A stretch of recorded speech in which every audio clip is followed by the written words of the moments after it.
Chapter 14. At first the others thought that Edward was a good joke. "A rabbit," the hobos said, laughing. "Let's chop him up and put him in a stew pot." Or Bull sat with Edward carefully balanced on his knee. One of them would call out, "Got yourself a little dolly, huh, Bull?" Edward, of course, felt a surge of anger at being referred as to a dolly. But Bull never got angry. He simply sat with Edward on his knee and said nothing. Soon the men became accustomed to Edward, and the word of his existence spread. So it was that when Bull and Lucy stepped into a campfire in another town, another state, another entirely of everything, a place, the men knew Edward and were glad to see him. "Malone!" they shouted in unison, and Edward felt a warm rush of pleasure of being recognized and being known. Whatever it was that had begun in Nellie's kitchen, Edward's new and strange ability to sit very still and concentrate the whole of his being on the stories of another became invaluable around the hobo campfire. "Look at Malone," said a man, Jack, one evening. "He's listening to every word." "Certainly," said Bull. "Of course he is." Later that night, Jack came and sat next to Bull and asked if he could borrow the rabbit. Bull handed Edward over, and Jack sat with Edward upon his knee. He whispered in Edward's ear. "Helen," Jack said. "Jack Jr. and Taffy. She's the baby. Those are my kids' names. They're all in North Carolina. You've ever been to North Carolina? It's a pretty state. That's where they are. Helen, Jack Jr., Taffy. You remember their names, okay, Malone?" After this, wherever Bull and Lucy and Edward went, some tramp would take Edward aside and whisper the names of their children in Edward's ear. Betty, Ned, Nancy, William, Jimmy, Elaine, Skipper, Faith. Edward knew what it was like to say over and over again the names of those you had left behind. He knew what it was like to miss someone. And so he listened, and in his listening his heart opened wide and still wider still. The rabbit stayed lost with Lucy and Bull for a long time, almost 7 years passed, and in that time Edward became an excellent tramp.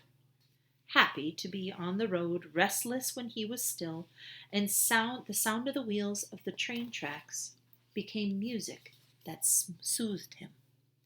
He could be ridden on the rails forever, but one night in the railroad yard in Memphis, as Bull and Lucy slept in an empty freight car, and Edward kept watching, trouble arrived.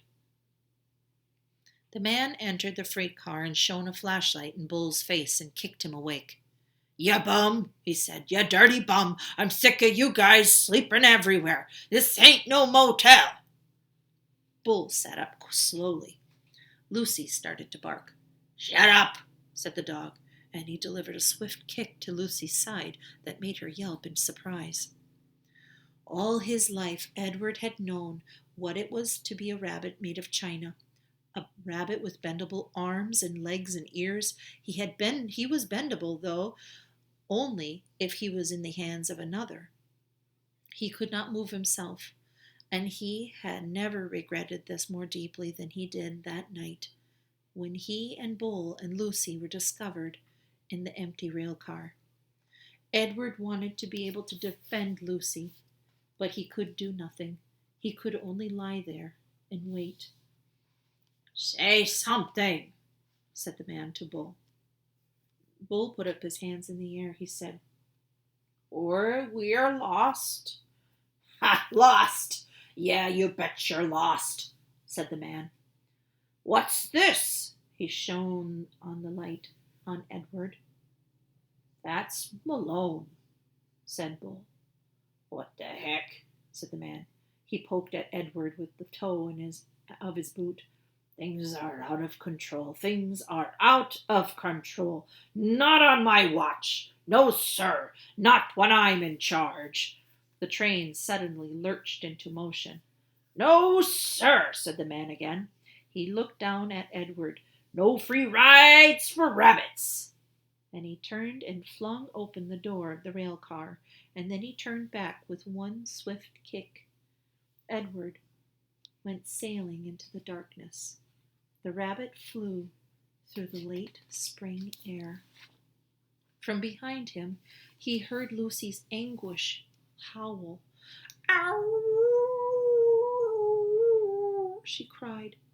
Edward landed with the most alarming thump, and then he tumbled and tumbled and tumbled down a long, dirty hill.